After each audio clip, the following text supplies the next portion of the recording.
Fala pessoal, vamos de física moderna. A física moderna, ela não vem para derrubar os conceitos da chamada física clássica ou da mecânica newtoniana. A física moderna, ela vem para melhorar, para complementar. A física moderna, ela abrange conceitos que vêm pós 1900, já início do século 20.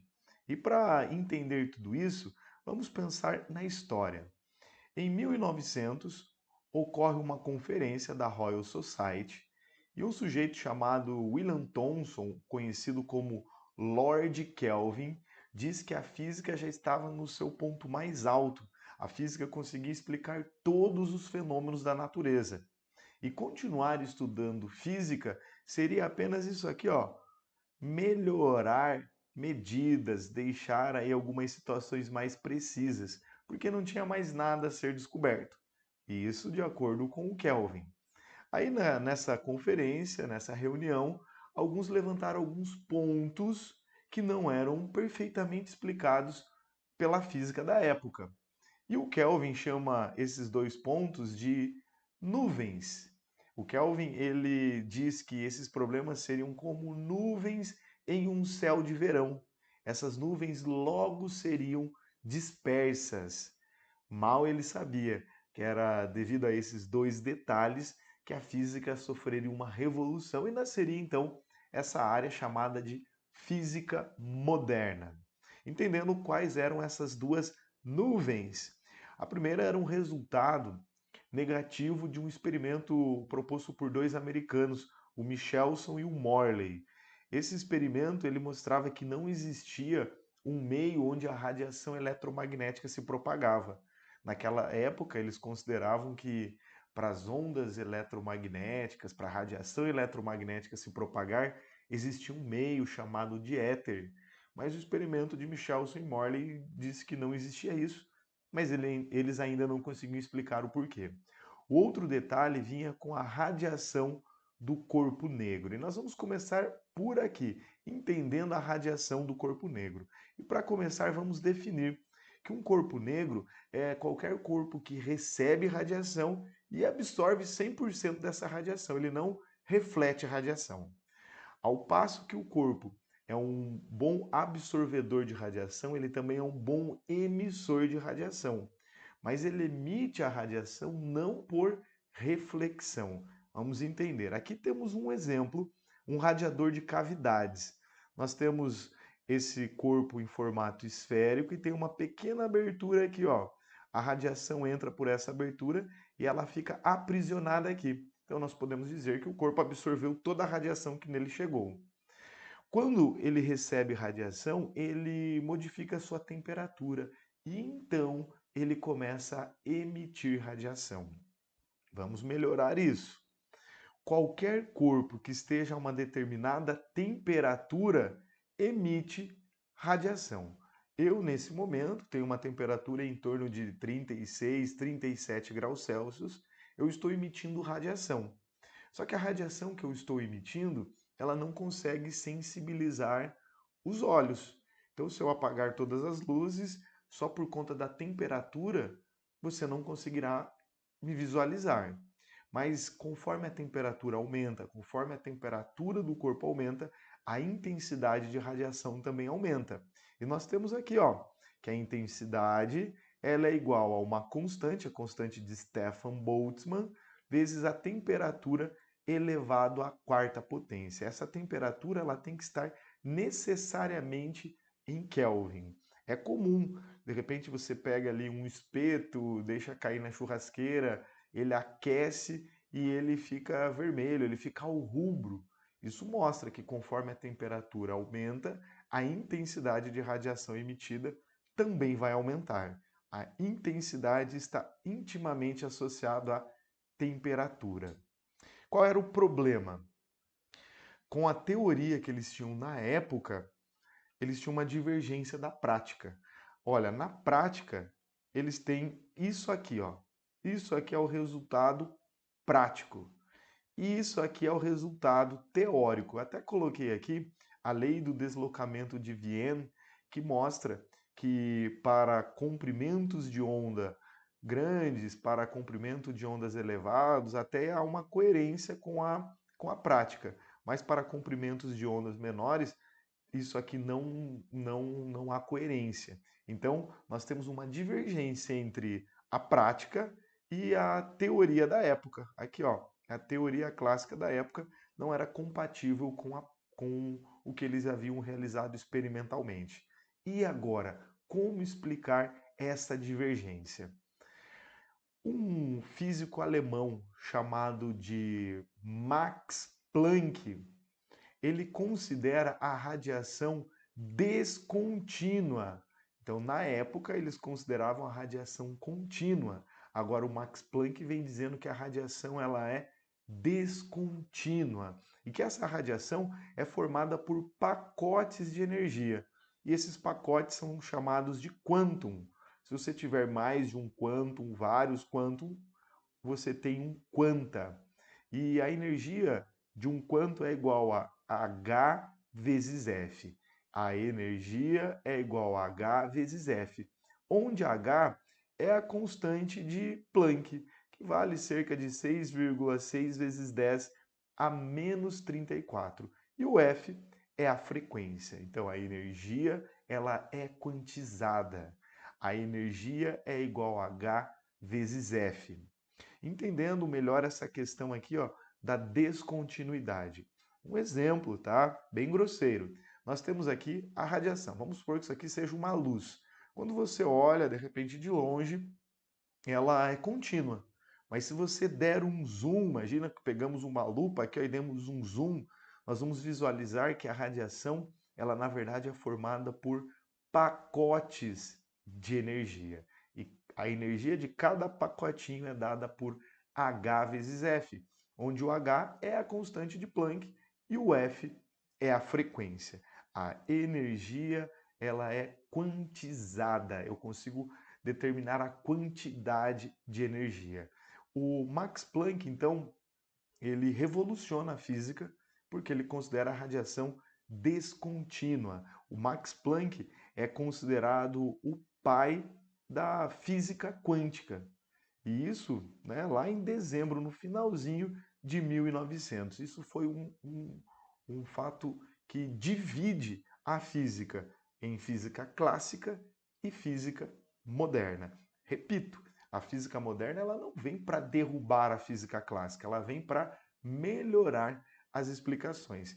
E quando esse detalhe foi explicado por Max Planck, é como se fosse um efeito dominó. Então ele faz essa proposta e vários outros detalhes começam a ser explicados em cima dessa proposta. E nós começamos a análise da aplicação da física quântica por meio do efeito fotoelétrico. Um físico alemão também, chamado de Hertz, ele visualizou lá no ano de 1887 que quando radiação incidia sobre uma superfície metálica, elétrons eram arrancados, elétrons eram ejetados. Então aqui, ó, nós temos radiação incidindo sobre a superfície metálica. E com isso, elétrons eram ejetados. Quando o Hertz visualiza esse fenômeno, que ele chama de efeito fotoelétrico, ele não consegue explicar o porquê. Aí passa um tempo e quem explica o efeito fotoelétrico foi o Albert Einstein em 1905. Então veja, o Einstein ele pega um fenômeno que havia sido visualizado em 1887, junta com os conceitos de Planck e explica esse fenômeno. Então, quem explica o efeito fotoelétrico foi o Albert Einstein, que inclusive rende o prêmio Nobel para o Einstein. Muita gente pensa que o Einstein recebe um prêmio Nobel pelas teorias da relatividade. Não. O prêmio Nobel vem aqui da explicação do efeito fotoelétrico. E o Einstein considera a radiação, a luz, formada por partículas. E agora ele chama essas partículas de fóton. Lembrando que o Max Planck chamou os pacotinhos de energia de quantum. E agora o Einstein está chamando de fóton. O efeito fotoelétrico, vamos melhorar isso aqui, ó. O efeito fotoelétrico, ele necessita de uma energia mínima, Porque para arrancar um elétron, nós precisamos de uma energia mínima chamada de função trabalho. Então, não é qualquer energia que vai arrancar o elétron. Precisamos de uma energia mínima que é chamada de função trabalho. A função trabalho, ora, ela pode ser representada por essa letra grega aqui, ó, o φ, ou ela pode ser representada por W, função trabalho. Repetindo, a função trabalho é a menor energia necessária para arrancar o elétron da superfície metálica. Então, chega a energia da radiação, a energia que está chegando, aqui ó, HF, essa energia parte, vai vencer a função trabalho e o que resta movimenta o elétron, que é chamado também de fotoelétron.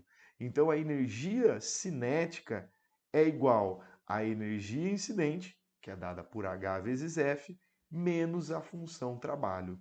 Atenção, que a função trabalho varia para cada metal. Cada metal vai ter a sua função trabalho.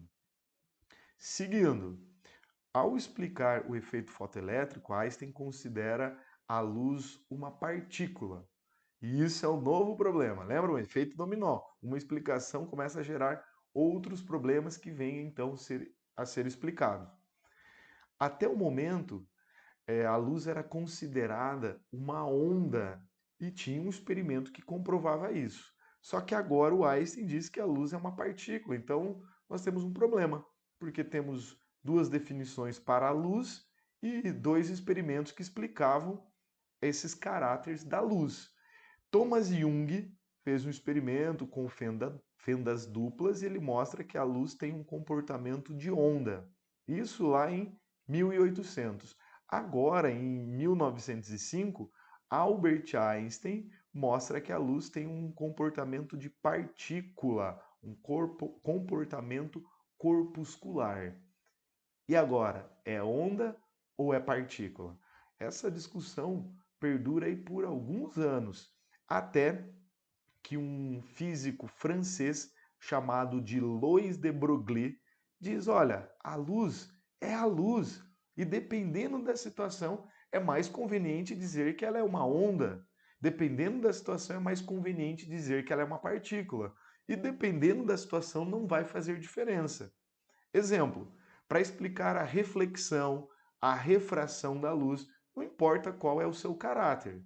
Agora, para explicar a interferência, aí eu tenho que considerar a luz com um comportamento ondulatório.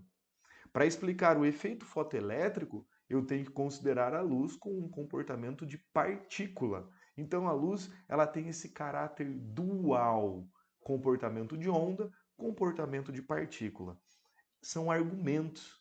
Dizer que a onda é uma, dizer que a luz é uma onda ou dizer que a luz é uma partícula são argumentos para explicar determinados fenômenos. Dualidade da luz mostra que a luz tem comportamento ondulatório e comportamento de partícula. Seguindo, nós temos a teoria da relatividade proposta por Albert Einstein. O Einstein, ele faz duas propostas que são conhecidas aí como os postulados de Einstein. Isso é teórico, já apareceu várias vezes por aí. De acordo com Einstein, no seu primeiro postulado, as leis da física, elas são iguais para quaisquer referenciais inerciais. O referencial inercial é aquele referencial que está em repouso ou que está em MRU. Então, de acordo com Einstein, no seu primeiro postulado, as leis da física são as mesmas para quaisquer referenciais inerciais.